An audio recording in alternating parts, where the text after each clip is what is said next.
Alrighty, so I'm making some 8 cabinet doors for Davis's kitchen, and essentially shaker mission style, very simple. But his place was built in 1920, and back then the doors were actually 1-inch stock. You go to the local home center, Depot or Lowe's, and you can't get 4/4 stock without paying big bucks at a lumber yard. And where I live, a lot of the lumber yards have they're no longer there. So here's my little trick. When you're cutting your slot, this is 3/4. When you're cutting your slot for your panel, offset it a little bit. It doesn't have to be on center. It could be slightly off, and it will give the illusion of a deeper panel, which will give the illusion that it's actually thicker stock than it is. Obviously this will be the outside of the door, and this will be the inside of the door. Now for the joint work, I normally bust out the old Delta mortising machine, but I don't have all day. I don't have weeks to do this, so I wanted to crank out as much as I can today. And so I'm going with what's called a cope and stick joint, which is, in this case, will essentially be a tongue and groove that will slip in to my slot already. And my slot cutter cuts a half inch deep, and so I need to take 1/2 inch off of here. Obviously 2 different depths.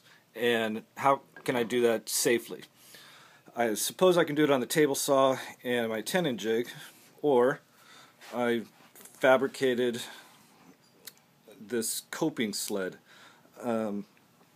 Normally, like if you're doing a cope and stick joint, your router bit will have a bearing, and which makes it fairly easy to mess with, or easier. But I don't have one and didn't have the time to go out and give it, so I'm using my 1/2 inch straight bit.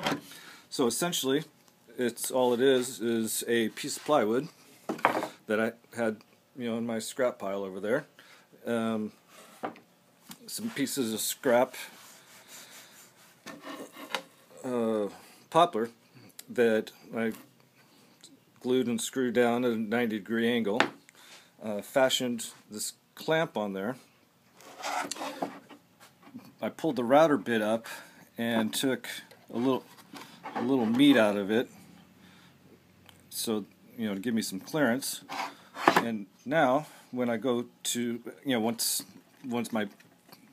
my bit is set at the appropriate height, making sure you're cutting the correct side of the groove. In this case, I've got it set up for the narrow one.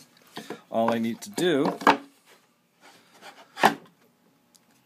flush up the jig, shaky, flush up the jig against the fence over here, lock it down. I gotta adjust that.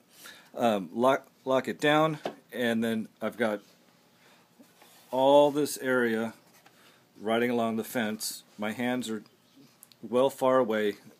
The work is secured, and it's safe and accurate, and that's what it's about. Don't use losing fingers over a wood project. So that's Davis's doors.